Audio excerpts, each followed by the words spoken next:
SBI life के management की बारी। आज SBI लाइफ के एमडी और सीईओ अमित झिंगरन साहब से बातचीत सुनवाऊंगा इन द सेंस हमारे सहयोगी यश जैन ने जाके SBI में उनका इंटरेक्शन उनसे मैनेजमेंट ने से बातचीत करी है। लाइए तो उसे प्ले आउट करिए प्लीज।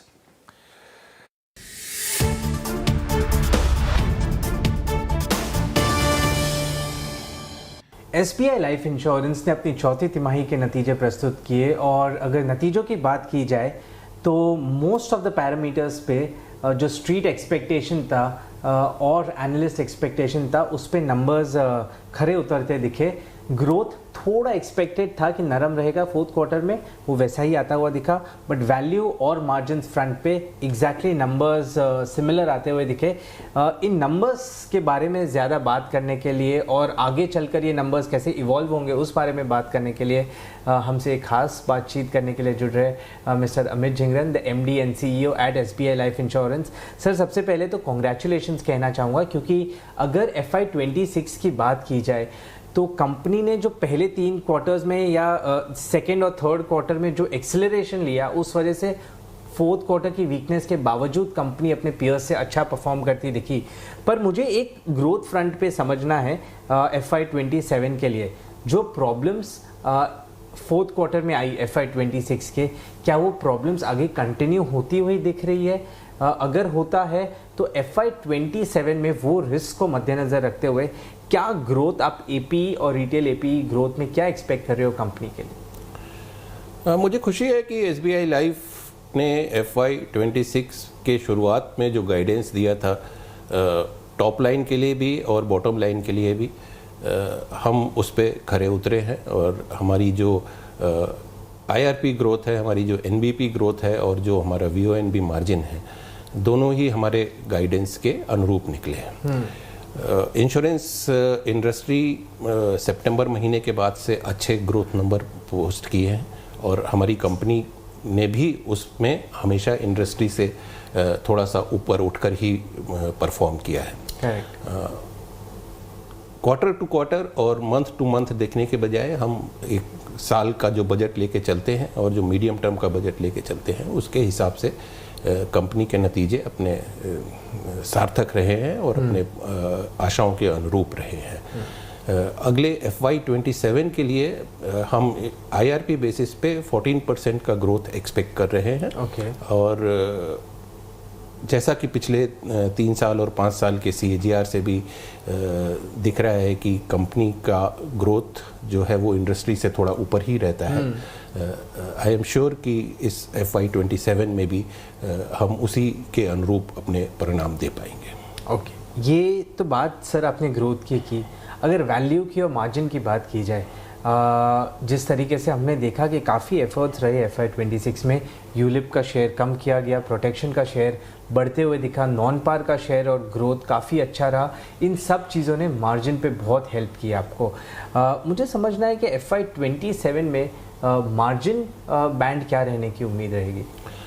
FY 26 के लिए हमने शुरुआत में 26 to 28% का ग्रोथ गाइडेंस दिया था। Correct. और मुझे खुशी है कि कुछ बाधाओं के बावजूद और सब्सटेंशियल बाधाओं के बावजूद हम अपने मार्जिन गाइडेंस पर भी साल के लिए पूरा खरे उतरे हैं। Correct. आने वाले साल में भी हम अपने मार्जिन को इस 26 to 28% रेंज के बीच में ही देखते हैं और मुझे पूरी उम्मीद है कि हम इस पर अगेन खुद खरे उतरेंगे।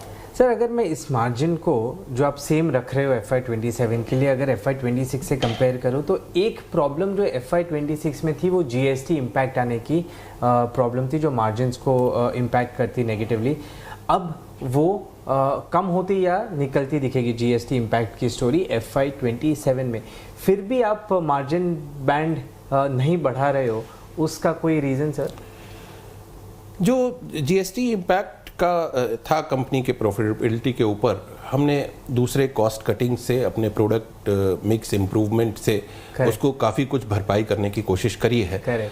और पिछले साल में 6 महीने का जीएसटी इम्पैक्ट था। इस साल पूरे साल के लिए जीएसटी इम्पैक्ट रहेगा, लेकिन जो भी इम्पैक्ट आने वाला है उसको हम अपने फर्दर प्रोडक्ट मिक्स से, कॉस्ट ऑप्टिमाइजेशन से इंश्योर करेंगे कि हम उसको न्यूट्रलाइज कर पाए, और इसलिए हम अपने प्रॉफिटेबिलिटी को अपने सेम रेंज में मेंटेन कर रहे हैं इस साल के लिए भी। अगर मैं आपको पूछूं कि मार्जिन में जो 27 to 28% का वीएनबी मार्जिन का बैंड है, माइनस जीएसटी इम्पैक्ट ये कितना हो सकता था? अब अलग अलग हिस्से करके आप ना पूछें तो अच्छा रहेगा।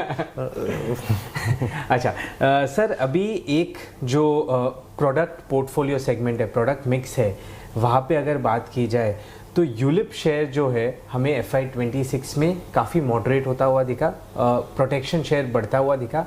FY27 में आप और कितनी कमी देखते हैं यूलिप के कंट्रीब्यूशन में in terms of product mix, और प्रोटेक्शन का शेयर कितना बढ़ता हुआ देखते हैं आप?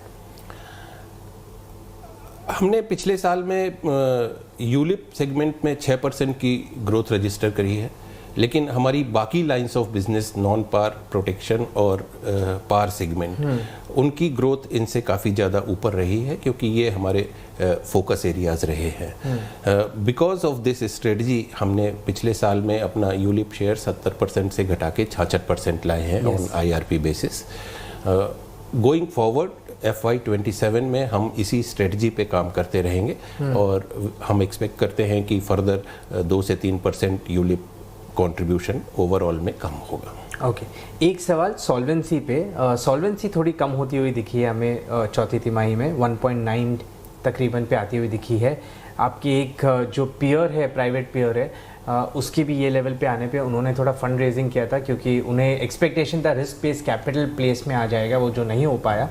पहला सवाल, आप कब तक देखते हैं रिस्क बेस्ड कैपिटल के इम्प्लीमेंटेशन पे?